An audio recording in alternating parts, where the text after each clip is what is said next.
नमस्कार, स्वागत है आपका एसएस न्यूज के टॉप 10 बुलेटिन में और मैं हूं आपके साथ सना चौधरी। खबरों की शुरुआत से पहले एक नजर आज के हेडलाइंस पर। आतिशी ने सीएम पद से दिया इस्तीफा, एलजी ने भंग की विधानसभा, अमित शाह से मिले भाजपा अध्यक्ष। बीजापुर में बड़ा नक्सल एनकाउंटर, महाराष्ट्र सीमा के पास हुई मुठभेड़। समाजवाद की गढ़ को तीसरी बार तोड़ने में सफल रही भाजपा, 1991 में पहली बार जीती थी पार्टी।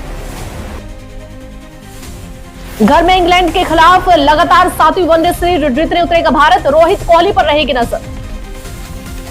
शराब, शीश महल और जहरीली यमुना आप पर भारी, भाजपा की रणनीति कारगर। 9 साल बाद बरसा प्यार, 2 दिनों में तोड़ दिया अपना ही पुराना रिकॉर्ड।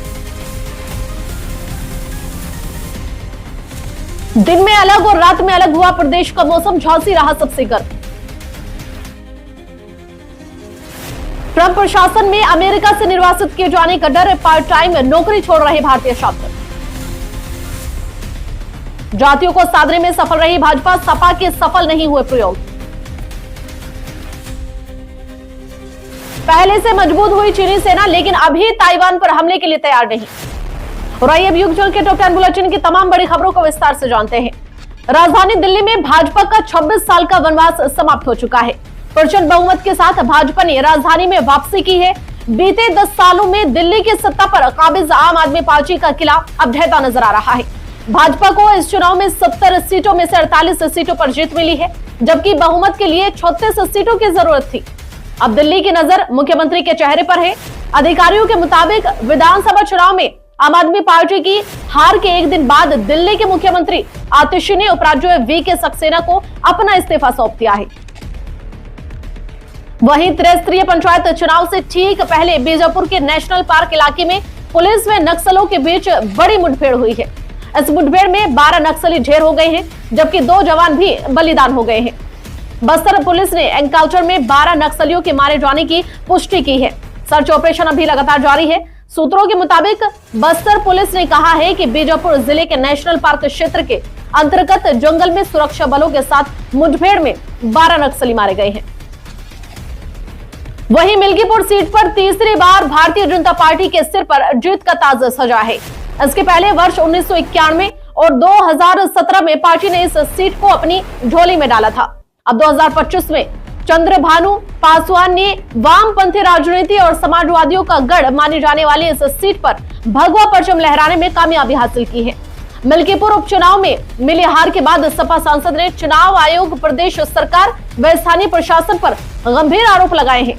उन्होंने कहा है कि भाजपा ने वोटों की डकैती डालकर बेईमानी से चुनाव जीता है।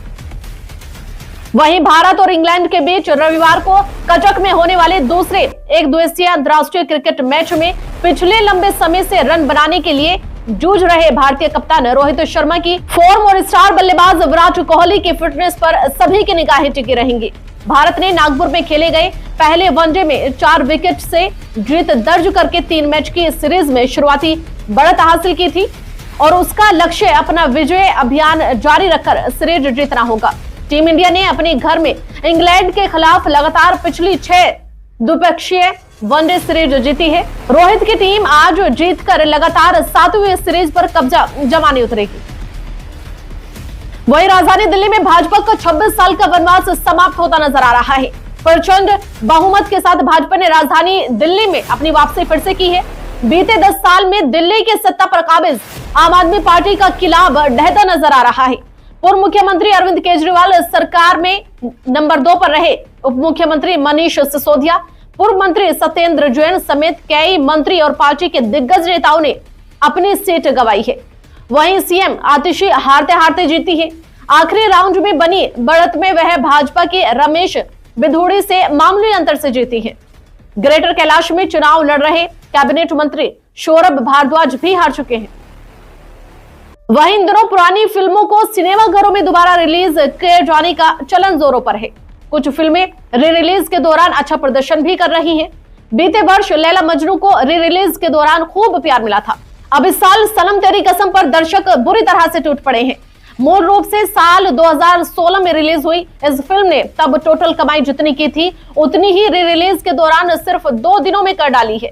सनम तेरी कसम को 7 फरवरी को सिनेमाघरों में एक बार फिर रिलीज किया गया है। पहले दिन इसने करीब 4 करोड़ रुपए का कारोबार किया था। वहीं दूसरे दिन इसमें 15% का इजाफा भी देखने को मिला है। दूसरे दिन इसने करीब 5 करोड़ रुपए का कारोबार किया है। वहीं प्रदेश के मौसम में उतार चढ़ाव जारी है। पछुआ हवाओं की वजह से दिन में तेज और साफ धूप निकलती है, तो वहीं रात में मौसम सर्द हो जाता है।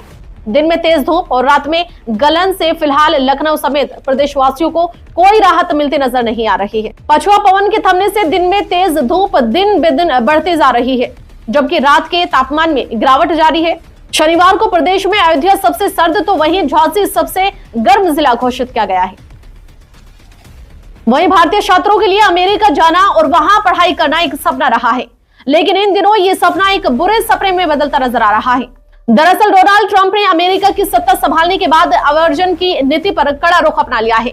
इसके चलते अमेरिका में अवैध अप्रवासियों को हथकड़ी बांधकर निर्वासित किया जा रहा है। इसी का असर है कि अमेरिका में रह रहे भारतीय छात्र अब पार्ट टाइम नौकरी करने से बचते नजर आ रहे हैं, और जो पहले से पार्ट टाइम नौकरी कर रहे हैं वो या तो नौकरी छोड़ रहे हैं या फिर डर के साए में जीते नजर आ रहे हैं। वहीं मिल्कीपुर के चुनावी महासमर में भाजपा का जातिवार मतों को सहेजने का प्रयोग सफल हो रहा है। मुख्यमंत्री की सजाई पिच पर उनके मंत्रियों समेत कई धुरंधरों ने धमाकेदार पारी भी खेली है और पहली बार उपचुनाव में कमल खिलाया है। उधर सपा अपने मूल मतों के अलावा कुछ खास करिश्मा नहीं दिखाती नजर आई है। लोकसभा चुनाव में मिली हार के बाद मुख्यमंत्री योगी आदित्यनाथ ने मिल्कीपुर विधानसभा चुनाव को प्रतिष्ठा से जोड़ लिया है। किसी भी हालत में इस सीट पर भगवा लहराने के लिए उन्होंने मजबूत प्लान तैयार किया है। वहीं एमएसी ने अमेरिका के रक्षा विभाग की 2024 की एक रिपोर्ट का हवाला देते हुए कहा है कि जिनपिंग ने थल, वायु और जल सेना के साथ ही पीएलए की परमाणु, अंतरिक्ष, इलेक्ट्रॉनिक, साइबर युद्ध जैसे डोमेन में पीएलए की क्षमताओं में उल्लेखनीय वृद्धि की है। एक रिपोर्ट में दावा किया गया है कि चीन की सेना तेजी से आधुनिकीकरण कर रही है, लेकिन अभी भी वह ताइवान पर कब्जा करने की स्थिति में नहीं है। ताइवान के मीडिया में मेनलैंड अफेयर्स काउंसिलिंग एमएसी की एक रिपोर्ट प्रकाशित हुई। इस रिपोर्ट में कहा गया कि लगातार आधुनिकीकरण के बावजूद चीन की सेना पीएलए अभी भी संयुक्त युद्धक स्थिति में समन्वय की कमी से जूझ रहा है।